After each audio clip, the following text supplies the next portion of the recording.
Coping with Tre Tailor, giving you info and advice to help you thrive and survive in life, because we'll always be coping with something. Coping. Hey there, good afternoon, and thank you so much for joining us on Coping. I'm Tre Tailor. We're giving you info and advice to help you thrive and survive in life, because we will always be coping with something. Today, we're coping with change. Attorney Tameika Isaac Devine joins us, the former 20-year city councilwoman for the city of Columbia, South Carolina, former mayoral candidate, will share with us about the past year and how she has shifted after everything that has happened in her life. Tameika, thank you so much for joining us today. Oh, thank you so much for having me. It's always a pleasure to be here with you on Coping. Thank you. Thank you so much always for your support. We're looking forward to a great conversation. We're going to talk with Tameika coming up next. But first, check the scroll at the bottom of the screen for resources concerning COVID vaccines, testing, financial resources, also jobs, housing, and also other financial information, how to pay your bills, information on scholarships and several community events, not only in Columbia, but in South Carolina in general. Also, we are streaming live on Facebook, Instagram, and YouTube, soon to be podcasting, and we're believing God for some other things too. So please post and share this information so we can get the message to the masses. Today, we are coping with change. Attorney Tameika Isaac Devine joins us after being a city councilwoman for the city of Columbia, South Carolina for 20 years. She ran for mayor and then looked up at the end of that race, trying to realized that the first half of her life was going to be a little different from the rest of her life, as she did so many years as a public servant. So, change, Tameika, first of all, thank you again so much for joining us for this very personal conversation. And thank you for saying yes to being so transparent, because change is inevitable. But sometimes, with change comes disappointments, confusion, and times that we say, really, God?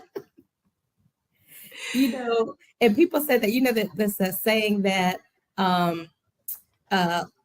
life is what happens when you're making plans. Yes. And it's like, you might have a plan, but God always says different. Not always, but sometimes it's different, and you just gotta trust it. Yeah, and you know what? He may say yes, but his yes is going to look different than our yes. Exactly. And I know, because, I know that you are a woman of God. I know you are a prayer and you look to God, and your pastor. So tell me about what made you first. Let's talk about you choosing public office I guess now it's 21 years ago. Yeah, no, I guess 22 years ago. First, excuse me, I first ran I started running in 2021, in the fall of 2021. So yeah, but I'll tell you, I honestly never really planned to be a public servant. I always wanted to be an attorney. So, being a lawyer was always in my plan, and I worked really hard on that. But I've always also been very involved in the community. My parents were community folks. My dad grew up here in Columbia, and so Columbia is home for me. My dad loved this city. I mean, you hear stories about, going to W.A. Perry and C.A. Johnson. And then, when he had a family, this is the only place he wanted to raise his kids. And so growing up, Columbia, we were always involved in the community. My mom is a Delta. And so through Delta, through our church, we were always out in the community. So community work wasn't new to me. But I never really thought about that type of service preparing you for public service. Yeah. And what really got me in public service was just, as an attorney, always being interested on how the laws work and how laws, whether it be local level or state or national, how laws can hurt people and how they can help people.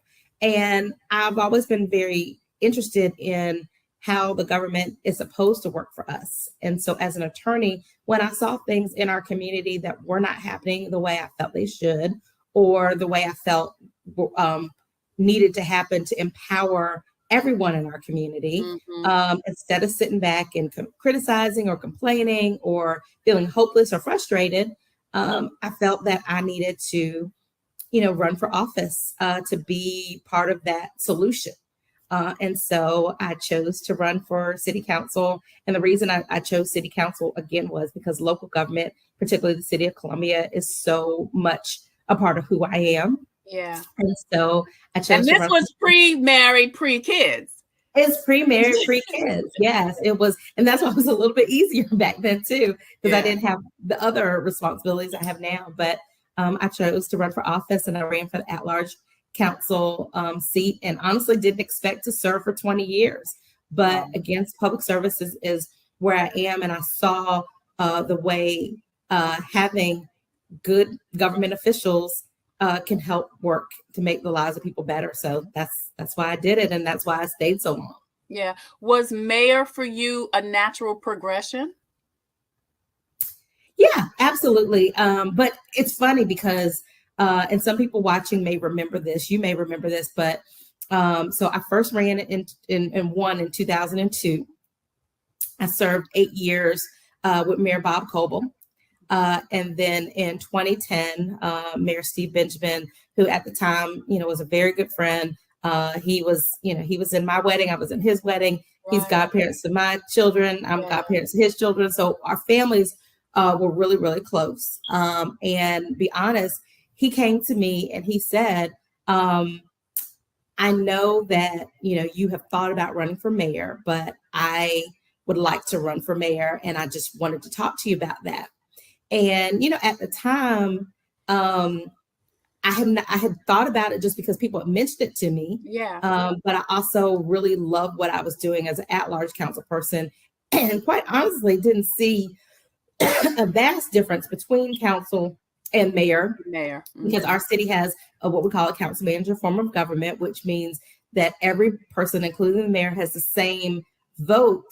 The mayor actually makes a little bit more, not a little bit, a lot more money than the council members have than I would have as a council person, because I was at-large member, was the higher salary, an office at City Hall. But I felt like I could do more. I like the work and not always being out front. And so I was like, okay, well, I don't need to be mayor to actually affect the change I want to in the community. Right. So at that time, and of course, and then I prayed on it. My dad was sick at the time. He actually later passed away later on in 2010. And so I was like, no, I'll support my friend that I knew wanted to be mayor and could do a good job. And so I supported him and worked with him over many years as a council person.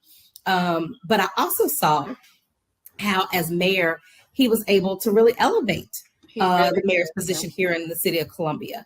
And let me interject here. I think, and no disrespect to Mayor Bob, because I think we all feel like Mayor Bob is still the mayor, but Steve really took full advantage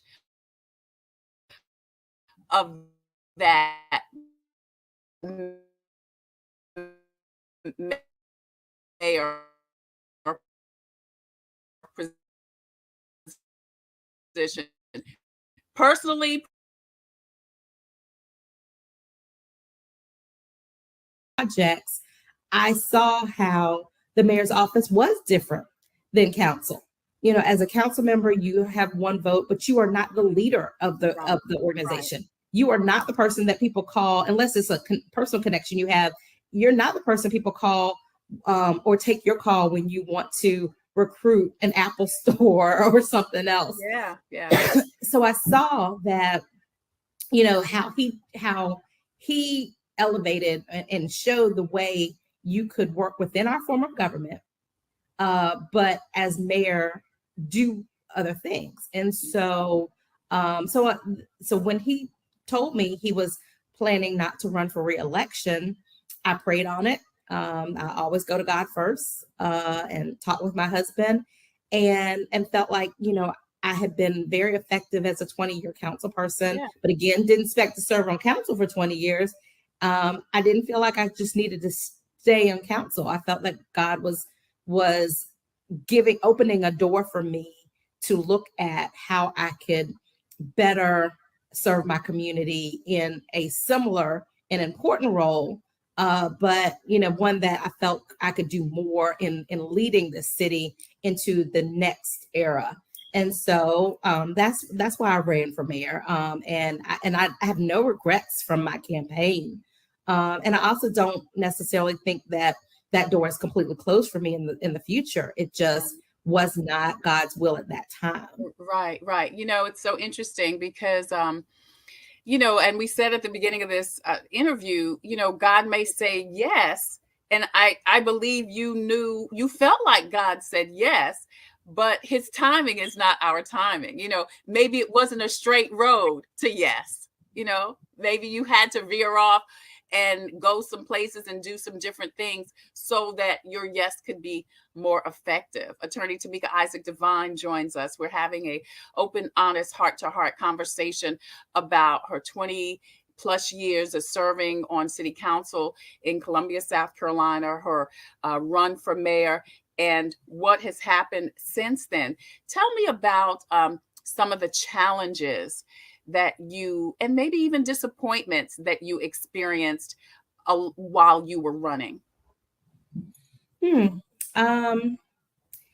So it's interesting because, and I know we'll get to this as well, part of my therapy, if you will, over the last year has been to recognize that there's a lesson and a blessing in everything. Well, not even just realize it. I realized it then. I always said that. I said it the night of my concession speech, that there was a lesson and a blessing in everything. And so I know that there were lessons and blessings through the campaign. And so part of my therapy has been to place those lessons and blessings in their appropriate place in the past and not dwell on them. And so although there probably were a lot of things that I felt were challenges and disappointments in that time, looking at them in the rearview mirror, I don't necessarily look at them as challenges or disappointments, just the lessons. And so I say that to say that, it's kind of hard now to pull out stuff and say, oh, okay, this was a disappointment or whatever, because I know in my heart that it was the lesson. It wasn't a disappointment. It just might not turn out the way, it was supposed to. It was disappointing. Yes. Yeah, exactly. Yeah. So with that, looking at it in that context, and clarifying my answer that way, I would say, certainly, and I just said this actually recently, I just interviewed Coroner Nada Rutherford for Women's History Month on a weekly radio show that I do. And we talked about this, that even now, there are still so many challenges for women, particularly Black women, running for office. And even though I had 20 years of service and 100% more experience than anybody else who was in the mayor's race, I had challenges as that wasn't the enough. only female in the race. It wasn't enough for someone else. It wasn't enough. It was enough for you. It was enough, I guess, looking at it on paper, but it still wasn't enough. Yeah. It was challenges. There were things that I dealt with that if I were not a woman, if I were not a Black woman, likely would not have happened. Do you want to talk about any of them, Tameika? I promise you this will be an open, honest, and transparent conversation. And so I will be, but I'm not saying this in any judging anyone else or even giving motive to what they may have done or anything else. You're just being honest. You're just being honest. I can't speak for other people. But I would say, certainly, I had lots of folks who, even to this day, don't mind picking up the phone and calling me and asking me to help them, to support them, or to do, to even be there for them. And their expectation is that I'll say yes, because I am who I am and everything else. And you've done it before. But those same people, when it was time for them to support me, they were not there. They were not there because they didn't want to get involved, or I owe this person this, or well, this person, they're vindictive. And if I don't, do this, and, that's disappointing, especially when you unconditionally support people when they need you. But I also, again, clarifying that and putting it in perspective, I believe those are lessons, because people are not always going to support you. Mm-hmm. The folks, people say, just because someone is with you doesn't mean they're for you. Yeah, wow. So you can have folks in your circle. You can have people who have eaten at your table, have slept in, your house, that you have given money to. Doesn't mean that when you need them, they're going to be there. And even if they tell you they're there, they might not really be there. So you got to be watching what they're doing behind your back. Right. And you know what? Let me interject here and say that may not necessarily make them a bad person. Mm-hmm. I think we've got to separate, and what you said was so huge. We've got to separate who people are from what they may be comfortable doing. They may be a good person. They may even be a good friend to you or a good family member, but they just can't do everything you need them to do or we expect them to do. Correct. Mm-hmm. Yeah. So I think, that's my lesson on that. I feel like, those are the lessons you needed to know, because sometimes we blindly expect things from people, or we blindly support people, and you realize that, that might not be what you're supposed to be doing either. So it's given me that kind of perspective now on, people can be good people. They just might not have even the strength or courage to be the person you need them to be. That you need them to be. Yeah. Oh, girl, that's so big. That's so big. And you're right. And we have to separate that from, because we can't take it personally, because it really may have something to do with you. I mean, I'm sure there was some purpose, kiss my butt kind of moments, but there were some people probably who were just as nice and sweet and really love you and really would maybe even behind closed doors were rooting for you, but they couldn't get in front of that door and do what you felt like you needed or wanted them to do. Just couldn't do it. Mm-hmm. Yeah. And so I think that those are some of the disappointing things. Not a disappointment in those people, but a disappointing thing. And then, but again, in challenges, I just think that, there are still challenges for us as Black women to be bold, to stand in our power, to be unapologetic about who we are. And then realize that even people who part of our standing up is elevating the entire community, but because it's not what they're used to, or because it makes them uncomfortable or whatever, that they don't like that. And so I think that's challenging. And Nada and I had that conversation, because even in this day and age when, as Black women, we're, people want us to save the world, but from behind a Black man. Yeah. That's so interesting. I remember, and full transparency, I did some work with you and for you for the campaign. I remember editing a commercial where a guy, I don't even know who it was, said the only reason why people don't want to vote for her is because she's a Black woman. I mean, that was so poignant. This is a Black man saying, and he wasn't saying necessarily that he felt that way, but he was saying she's done the work, she's put in her time.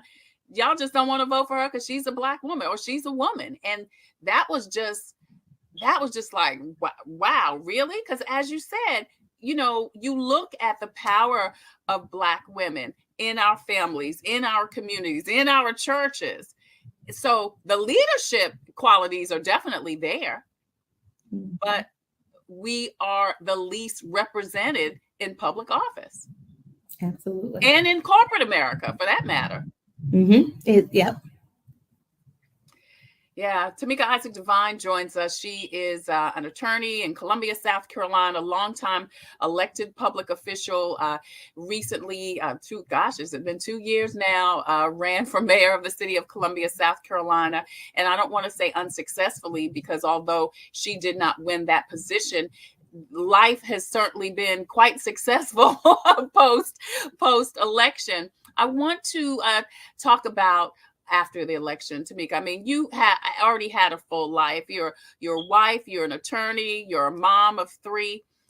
What happened after the election? What was your mindset, and what did, because I'm sure you were hurt and disappointed. I'll tell you a quick little story. The night of election night, and the numbers were going great, we're all cheering and ready, and then something just turned. It just turned, and I never forget, somebody, I think it was Bree Maxwell, said to me, Trey, can you come backstage? Tameika wants to talk to you, or whatever. So I came backstage, I looked at you, and I immediately went to hug you, and you just did like that. And I walked away, and I remember someone said, something disparaging, or that was just, I was like, no, she wasn't ready. And in that moment, I felt like if you would hug me, you may have broken down right at that moment. But yeah.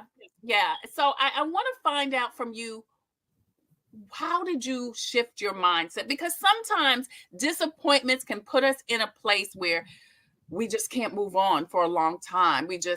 I mean, it's hurt. When you get hurt, you're hurt. And it's hard to then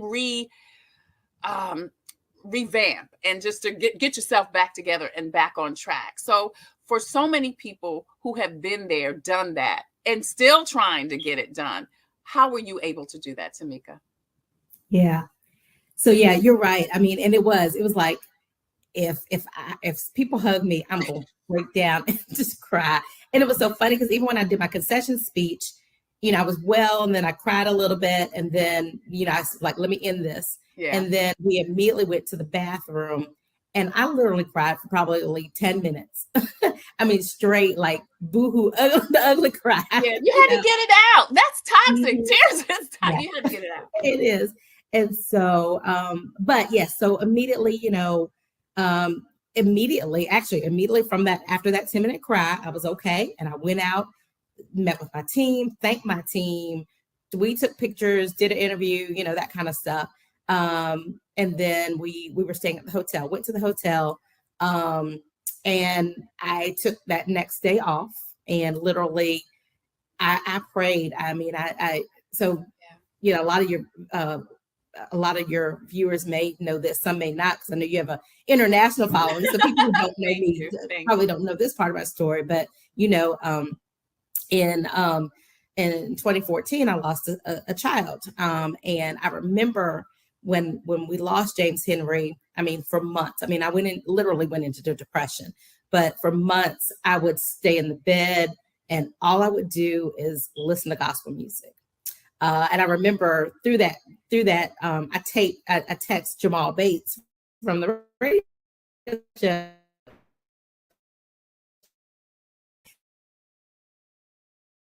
And I told him, I've been to you because I help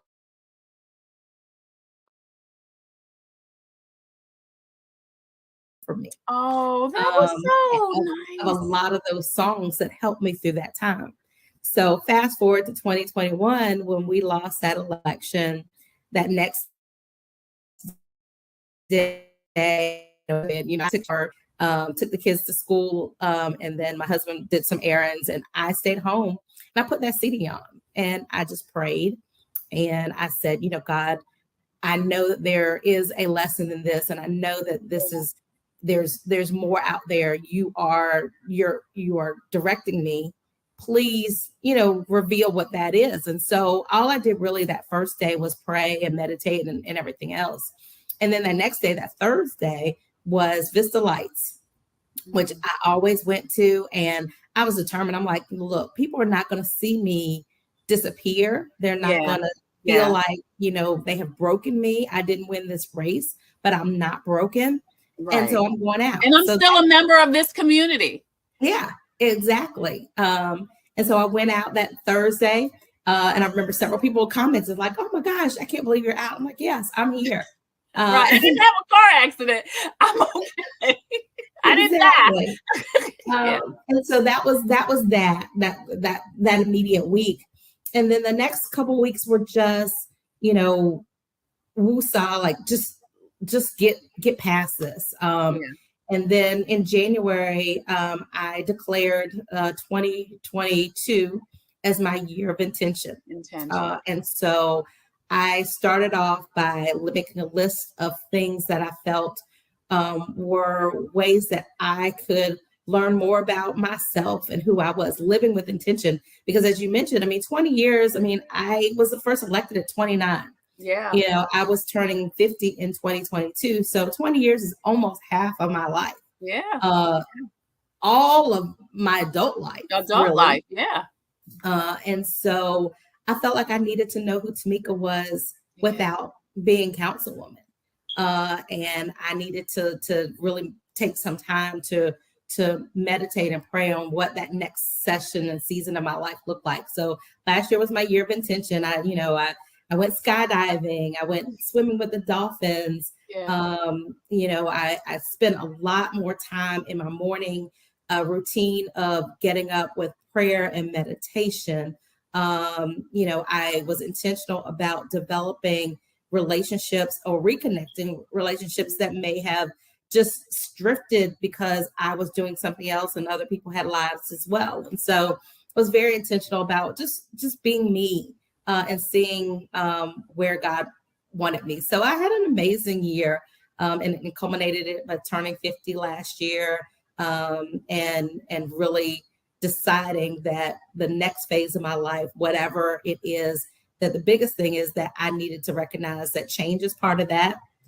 Disappointments are part of that, but that everything that God presents to you, you have to be grateful for it, because even in the things that could be disappointing are making you part of who He needs you to be for that next season. And although great things have happened, I'm currently in a fellowship at Harvard, the Inaugural Fellowship of Power, Innovation, and Leadership.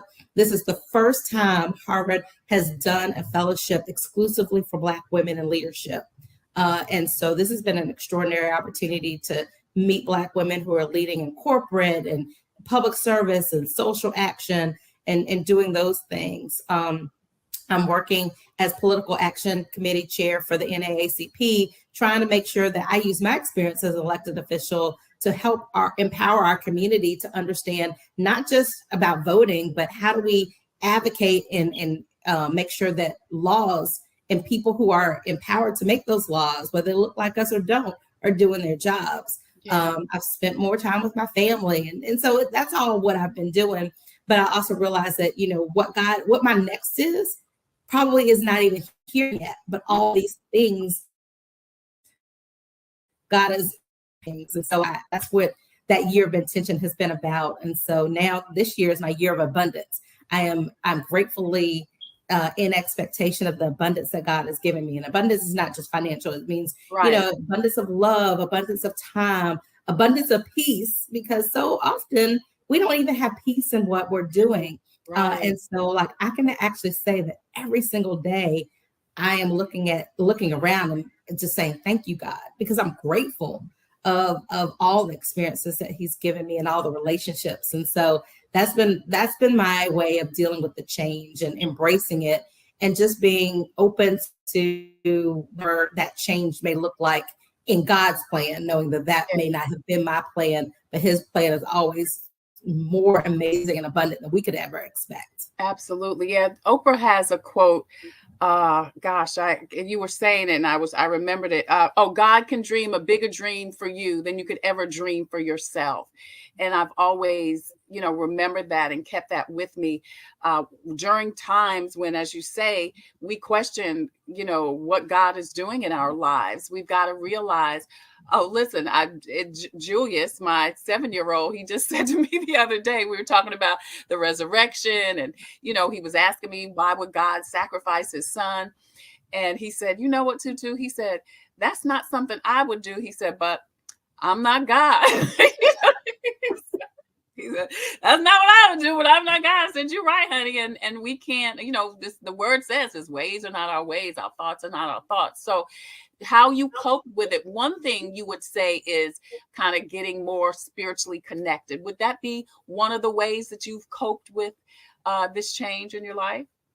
Absolutely. And you have to do what works for you, Right. and everybody has a different, God that they worship. And so Yes, yes, whatever yes. that reconnection looks like for you is what you need to do. I agree. But absolutely. I mean, if it weren't for my faith and understanding that we have to trust God, I just don't know I would have made it through, even though I had the amazing support with my husband and my kids and my mom and, my sister circle. I had amazing support, and I'm always grateful for that. But, if it weren't for having faith to know, like, okay, God, I know I can't see what it is right now, but I trust you.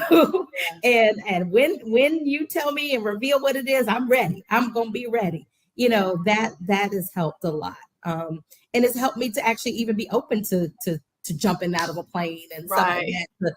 To realize that we have boundaries that we give ourselves, and we have Yeah. restrictions that we put around ourselves. But you got to release those things so that more things can open up for you.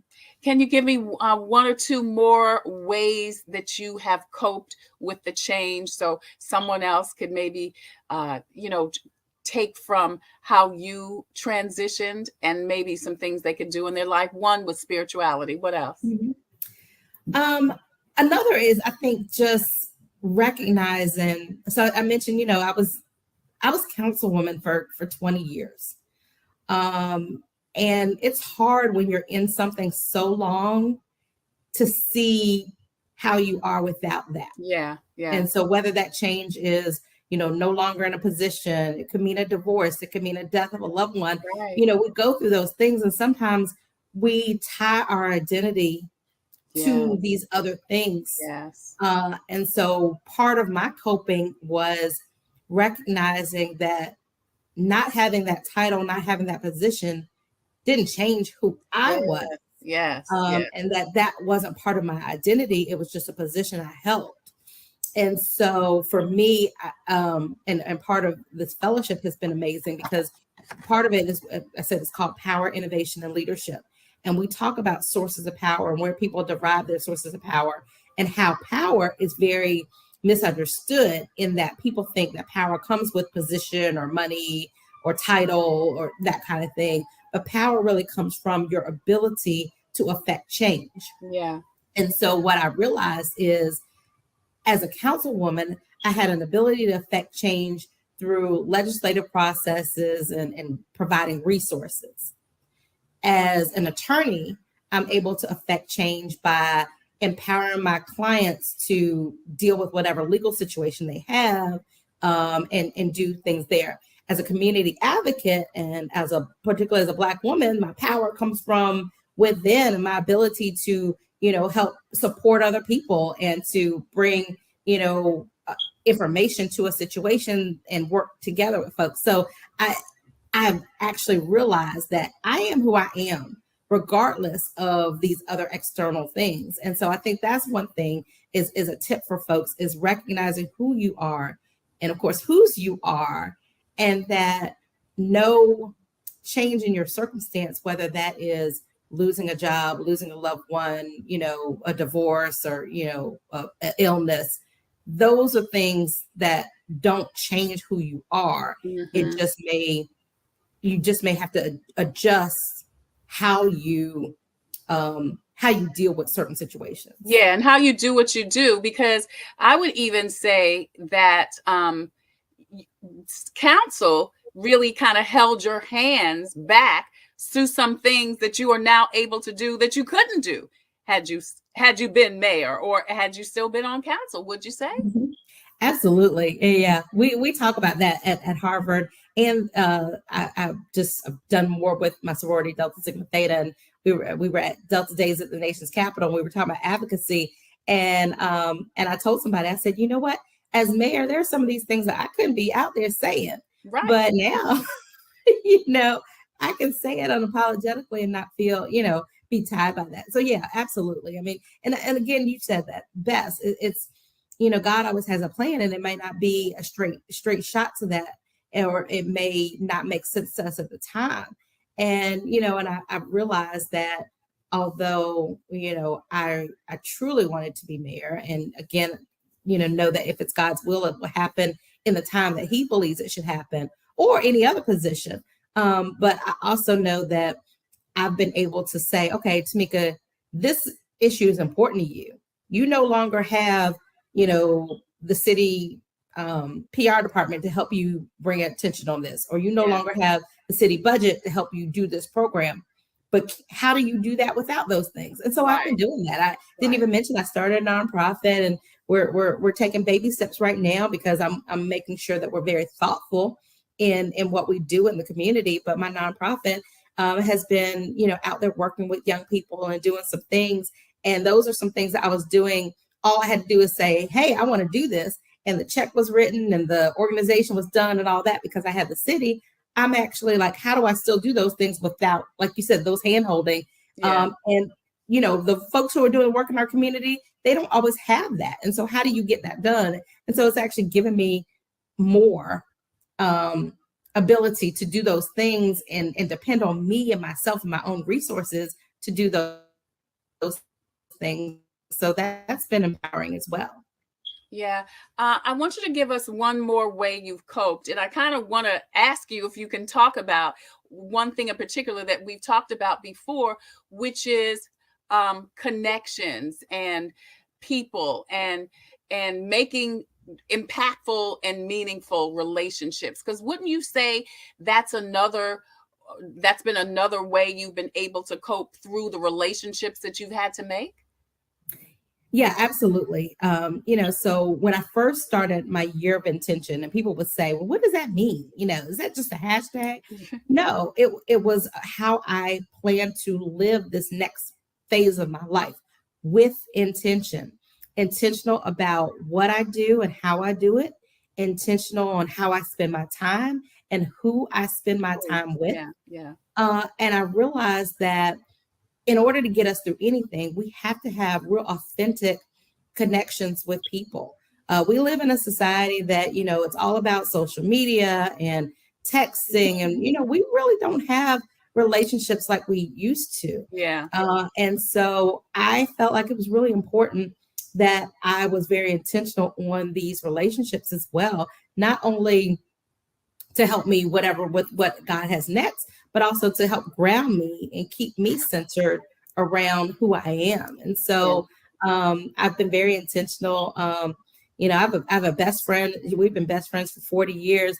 But literally, while I was in counsel, and to the point, I mean, she would even say, well, when she went through her first bout of cancer, I didn't know about it for weeks. And she's like, because you're busy and I just didn't want to bother you. Wow. There's a problem when your best friend doesn't feel like they can tell you they have cancer because they feel like you're too busy. And so that was a rude awakening for me. And so I was very intentional about like, these are relationships. These are people, these have been my girls since we were 10 years old. Yeah. So there should never be a reason why they feel like I'm busy. So we're intentional about spending time together.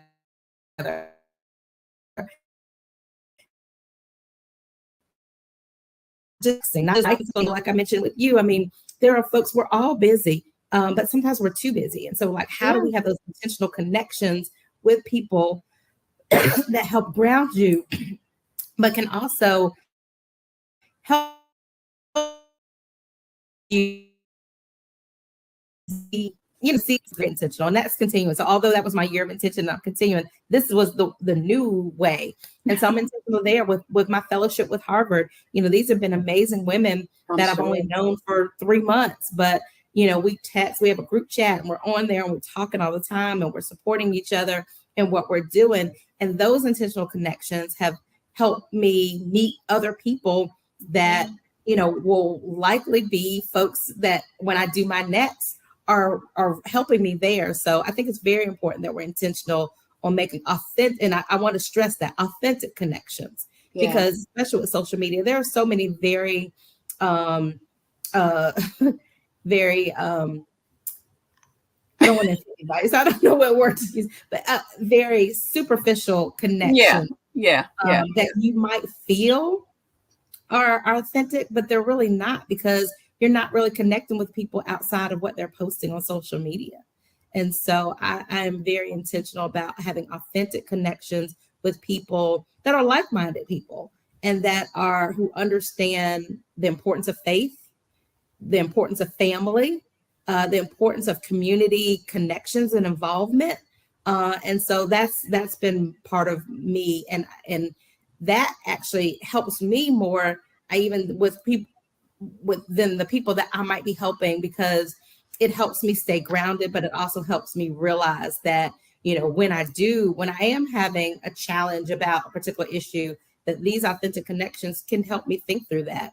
And this, I mean, people know this, I lost a very dear friend in December.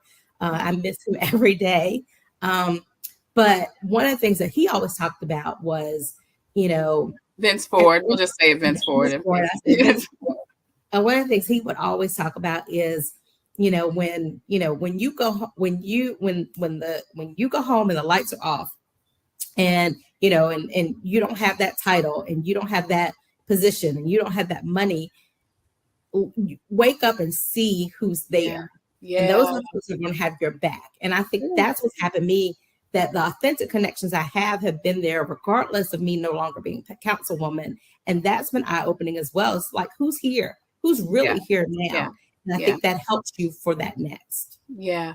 Tameika Isaac Devine has been chatting with us today about coping with change and how she has navigated her life after 20 years as an elected public servant, after running for mayor and not attaining that title, and how she has coped with those changes and cope with being intentional, and how she has coped with moving on to her next. If you have just joined us, you have missed an amazing conversation. So please hit the replay button and listen and hear everything that Tameika has shared with us, so that you too can effectively and successfully cope with the changes in your life. Because as we say, we're always coping with something. Tameika, thank you so much for joining us today. Thank you again, just for being open and honest, for being transparent, and for sharing your heart, as you always have, actually.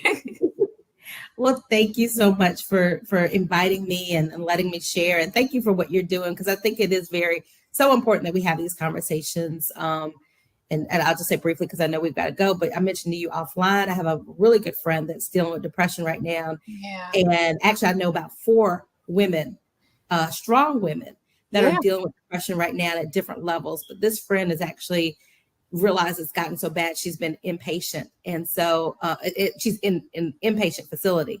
And there's so many times that because we're strong, because people perceive us as strong, we don't deal with things and then until it all boils over. And so you're right. We're always coping with something. And I just hope that something I've said has at least triggered something in somebody to know that, things can happen and they can be disappointing. They may not happen the way they want. It may be a change that you didn't expect, and that you feel like, how am I going to get through this? But you've got to figure out what that coping mechanism is, whether that could be professional help. It could be having that authentic connections with other people. It could be, your own personal retreat and meditation, but we're all coping with something. And I commend you for continuing this platform, because I know folks are like, well, COVID's over. And so you could have easily said COVID's over, so coping is over. But you realize that there's such an amazing space to have these conversations. Yes. So I want to thank you for doing this, and thank you for allowing me to have this conversation with you. Thank you so much, Tameika. I appreciate it. And you're right. What you said was so true. We all have different ways of coping. You just got to find something that works for you, because you will find something to work, and then you'll come out better and more and with more purpose on the other side. So don't be afraid or ashamed to figure out whatever that is that works for you. Tameika Isaac Devine, y'all, thank you so much, beautiful, for joining us today. I appreciate you. Thank you. All right. So listen, if you have a story or initiative that could help someone cope, please email booking@copingwithtretatailor.com. We would love to feature your story or initiative. If you have a product or service that could help someone cope, we would love for you to be a proud sponsor. Please email copingwithtretatailor@gmail.com. Our sponsors include Palmetto Media Connections, Javis Financial Services, the Comet Bus System, the South Carolina State Fair, Agape Counseling and Training Services, In It Together SC, DHEC, and also Computers Unique Dutch Square Mall. Coming up next, our devotional. That's next on Coping. I'm Tre Tailor. Computers, they're a part of our everyday lives, but when they're not working, they're an everyday problem. So call Computers Unique, your everyday solution. 803-351-5821. Is your computer running slow? Won't turn on? Do you need a screen replaced? Or maybe you just need another computer? Well, Computers Unique is your one-stop shop for all your computer needs. They have a wide variety of new and pre-owned PCs, Macs, and tablets. So call Computers Unique, Dutch Square Mall. 803-351-5821. 803-351-5821. Hi, I'm Tre Tailor. We'll always be coping with something, but God is always with us. Today's devotion says, when something in your life or thoughts make you anxious, come to me and talk to me. Thank you, Jesus, for this opportunity to trust you more. That's what we should say. Though the lessons of trust that I send you come wrapped with difficulties, the benefits far outweigh the cost. Well-developed trust will bring you many blessings, not the least of which is my peace. I have promised to keep you in perfect peace to the extent that you trust in me. The world has it backwards, teaching that peace is the result of having enough money, possessions, insurance, security systems. But my peace, God says, is such an all-encompassing gift that it's independent of all circumstances. Though you lose everything else, if you gain my peace, you are rich indeed. That's your devotional for today.